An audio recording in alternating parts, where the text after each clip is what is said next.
E aí, galera, tudo bem com vocês? Sejam bem-vindos ao canal Química pra Tu, e aqui quem fala é Ingrid Valesca. Mas antes de vermos o assunto, peço para que vocês se inscrevam no canal, ative as notificações para ser avisado sempre que sair vídeo novo e não esqueça de compartilhar com os amigos, beleza?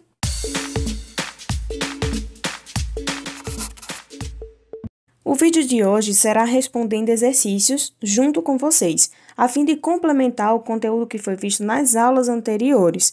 Eu coloquei aqui nos cards os vídeos das aulas para vocês clicarem e irem assistir, caso vocês ainda não tenham visto. Na descrição desse vídeo tem uma lista de exercícios para vocês fazerem em casa. Algumas dessas questões serão resolvidas agora nesse vídeo junto com vocês. Teremos questões de vestibulares, Enem e etc. A primeira questão nos diz o seguinte: o cálcio pode reagir com o oxigênio, originando óxido de cálcio, que é a cal virgem, ou peróxido de cálcio. Temos aí nessa tabelinha as reações do primeiro experimento, do segundo experimento e os seus respectivos valores. Sabendo-se que a proporção das massas de oxigênio nos dois experimentos é de 1:2, a reação de 20 gramas de cálcio consumiria qual massa de oxigênio na formação do peróxido de cálcio? E qual massa de peróxido de cálcio seria produzida na reação? Como solução, temos que, na proporção de 1:2, que é a massa de oxigênio no primeiro experimento, que é de 1, dividido pela massa de oxigênio do segundo experimento, que é de 2. Podemos fazer essa relação direta com as massas. A massa de oxigênio do primeiro experimento, que é de 8 gramas, dividido pela massa de oxigênio do segundo experimento, que é x. Fazendo essa regrinha de 3, temos um valor encontrado para x sendo igual a 16 gramas. Então, também podemos pensar o seguinte: já que a proporção é de 1:2, se a gente tem a proporção de 1, que é de 8 gramas, se a gente no segundo experimento vai ter uma proporção de 2, então esse valor teria que ser duplicado. Então, 2 vezes 8 é igual a 16. Logo, temos, para a gente saber qual a massa de produto, que foi produzida na reação, que é o peróxido de cálcio, a gente tem aí o segundo experimento que nos dá a seguinte reação: cálcio mais oxigênio formando peróxido de cálcio. A gente tem 20 gramas mais 16 gramas de oxigênio, que foi o que a gente achou, dando um resultado de 36 gramas de reagentes. Então, quanto a gente teria de produto formado? Também 36 gramas, de acordo com como mostra a lei de Lavoisier. E a lei de Proust também, das proporções definidas. A próxima questão, temos o seguinte: no esquema a seguir, estão representados 4 sistemas, de 1 a 4, formados por moléculas constituídas de 3 tipos de átomos, X, Y e Z, representados pela essa bolinha azul, amarela e preta, respectivamente. De acordo com esses sistemas aí que vocês estão enxergando, responda as perguntas seguintes relativas à classificação desses sistemas. Letra A: qual ou quais ou são substâncias puras e simples? Quais ou são substâncias puras compostas? Quais ou são misturas? Quantos componentes apresenta cada sistema? E no caso dos sistemas com mais de um componente, quantos componentes são substâncias simples e quantos são substâncias compostas? Inicialmente, vamos verificar a composição de cada um dos sistemas. No sistema 1, a gente tem a composição da bolinha azul com a bolinha preta, que nos mostra que é uma substância pura composta. No sistema 2, temos a composição com 2 bolinhas azuis, que nos mostram que são formadas pelo mesmo elemento, ou seja, é uma substância pura simples. No sistema 3, nós temos uma mistura de 3 componentes com a seguinte composição: a bolinha preta com a bolinha azul, as 2 bolinhas azuis e uma bolinha preta com 3 bolinhas azuis. E no sistema 4, temos uma mistura de 2 componentes, que são 3 bolinhas azuis juntas e 2 bolinhas amarelas. Desse modo, conseguimos responder as perguntas propostas na questão.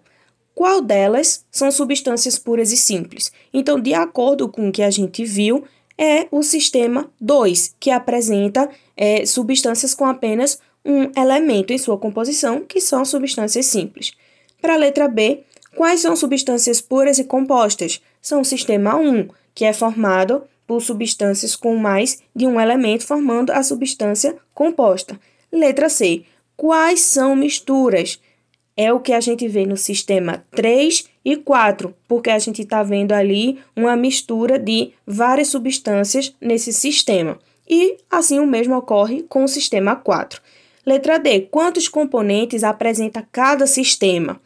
O sistema 1 e 2 apresenta apenas um componente, porque é apenas a mesma substância se repetindo. O sistema 3 apresenta 3 componentes diferentes. E o sistema 4 apresenta 2 componentes diferentes. E, para a letra E, no caso de sistemas com mais de um componente, quantos componentes são substâncias simples e quantos são substâncias compostas? No sistema 3, a gente tem uma substância simples e 2 substâncias compostas. E no sistema 4, temos 2 substâncias simples.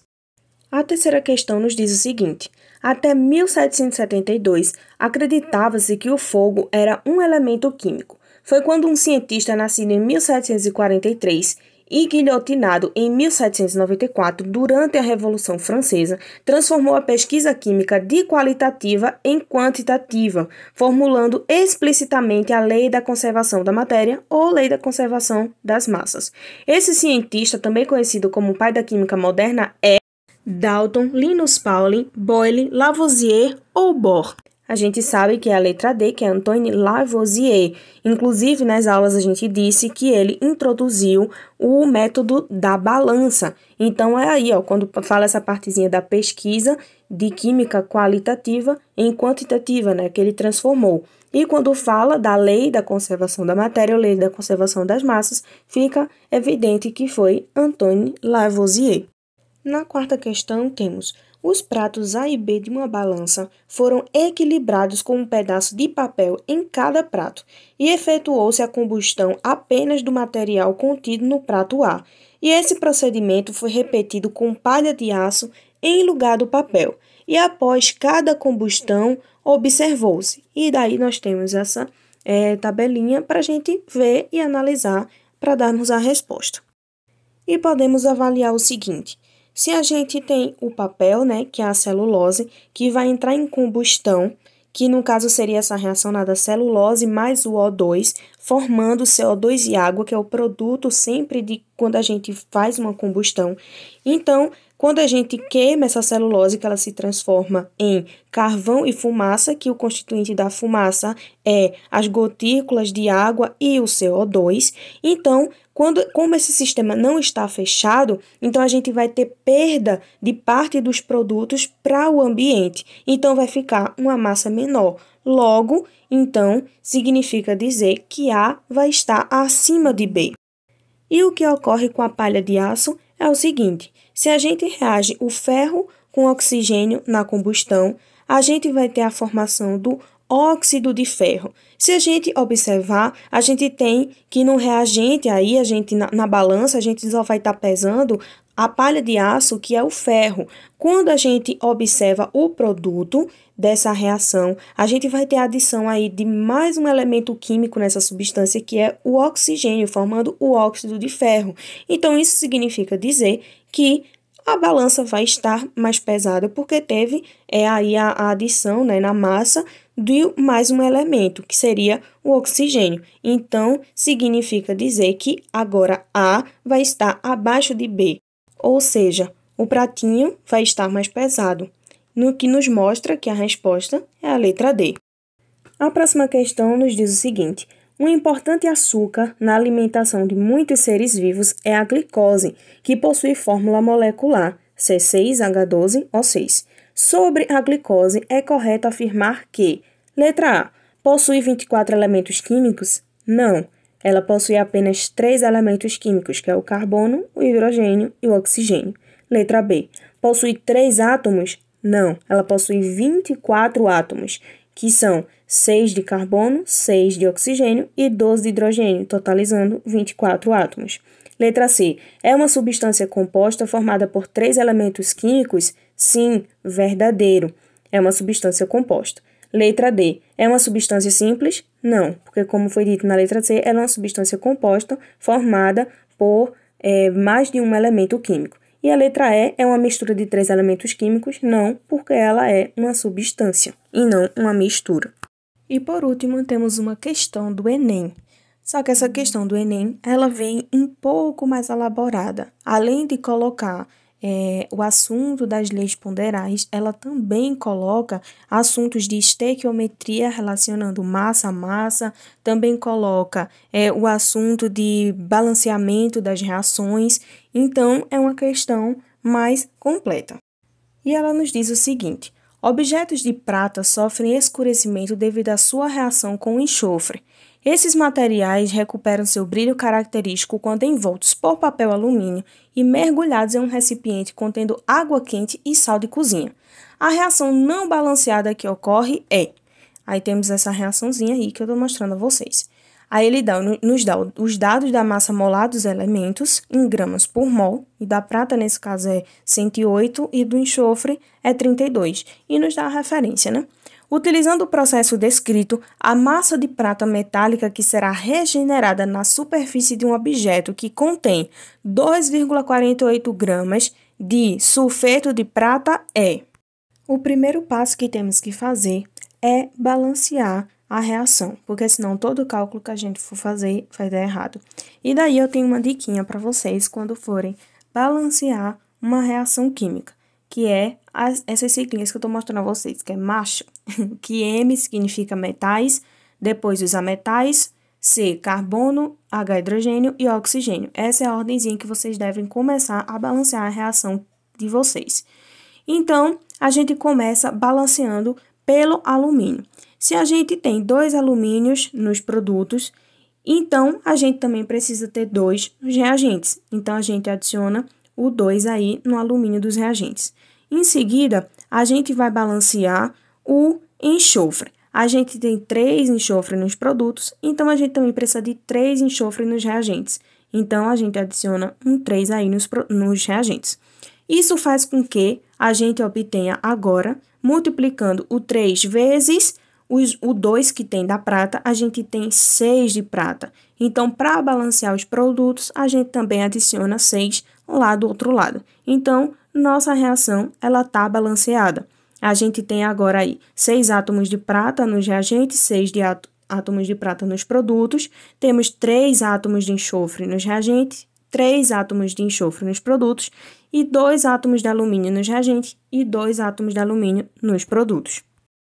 O próximo passo é calcular a massa molar, mas daí da prata ele já nos deu, né? A gente pode fazer essa seguinte relação aí.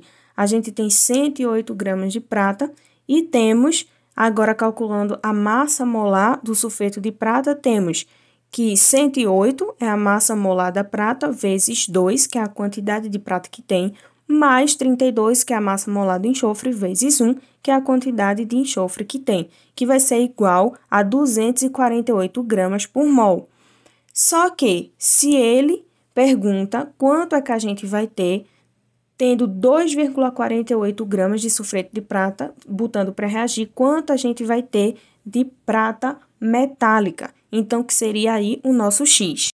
Porém, não podemos esquecer que a massa molar que a gente colocou aí, de 248 gramas, seria para 1 mol de sulfeto de prata. A gente tem 3, de acordo com a reação aí, mostrando que a gente tem 3 mols de sulfeto de prata. Então, fica 3 vezes 248. Porque é como a massa molar nos mostra, é grama por mol, a cada 1 mol. Então, 248 gramas é a cada 1 mol, mas a gente possui 3. O mesmo ocorre com a massa molar da prata, 108 gramas por mol, mas aí a gente tem 6 mols de prata, de acordo com a reação. Então, fica 108 vezes 6. Desse modo, fazendo a relação agora do meios pelos extremos, né, a gente vai ter um valor para X achado de 2,16 gramas de prata, nos dando o resultado da letra D de dado. Então é isso, galera, a aula de hoje. Deixa aí nos comentários se você gostou da aula ou do vídeo, o que é que pode acrescentar, quais são as próximas aulas que vocês desejam ver. Clica no like para ajudar. Não esqueçam de me seguir também nas redes sociais. Tchauzinho e até a próxima!